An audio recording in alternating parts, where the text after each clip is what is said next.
हमें दिया गया है that a particle of mass 0.1 kg is subjected to a force in which varies with the distance as shown in figure. If it starts its journey at rest at x equal to 0, its velocity at x equal to 12. ये force versus displacement graph दिया हुआ है, हमें इसकी velocity निकालनी है x equal to 12 पर। x equal to 0 पर स्पीड 0 है और x इक्वल टू 12 पर हमें इसकी वेलोसिटी निकालनी है। तो बच्चों, जैसा कि हम जानते हैं,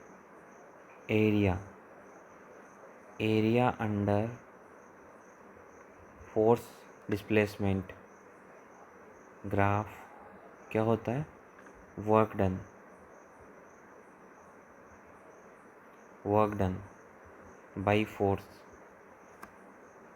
तो यहाँ से हम वर्क डन की वैल्यू कैलकुलेट कर सकते हैं। तो ये एरिया क्या होगा? इस ट्रायंगल का एरिया प्लस इस स्क्वायर का एरिया प्लस इस ट्रायंगल का एरिया। तो वर्क डन हमारे पास आ जाएगा, work done W is equal to triangle का एरिया हाफ, बेस, हाइट कितनी है? 10। अब इस स्क्वायर का, और यूँ इसको रेक्टेंगल भी बोल सकते हैं, तो ये हो जाएगी 4 multiplied by this 10।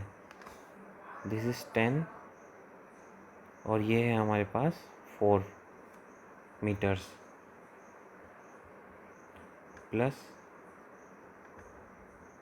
Area of last triangle, वो कितना हो जाएगा? हाफ, बेस 4 मीटर्स के बराबर है, हाइट कितनी है?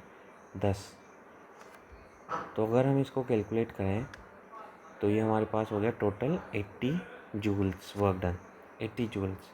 और हम जानते हैं कि वर्क डन क्या होता है?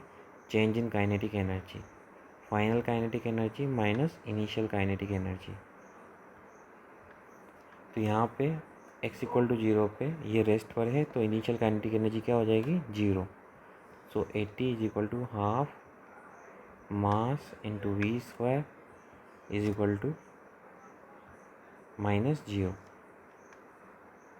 तो हमारे पास कितनी वैल्यू आ गई? v square equal to